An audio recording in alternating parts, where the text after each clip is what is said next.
Malinawon di sa isgutanan sa illegal nga droga ang Barangay Cuevas, Trinto, Agusan del Sur.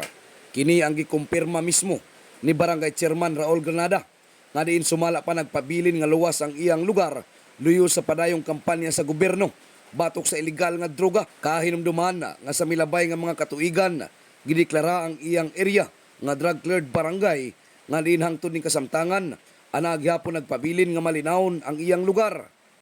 Ang barangay sa kinatibukan maayo ang bisan order control manage kunya ang barangay na sustain ang kanang big drug cleared barangay.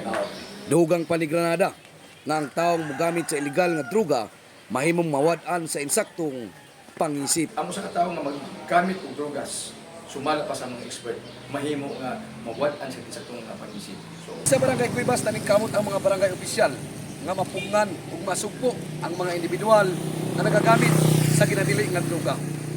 In the heart of changing lives, kini si Brigada Peter Loloy Abulok, Brigada News.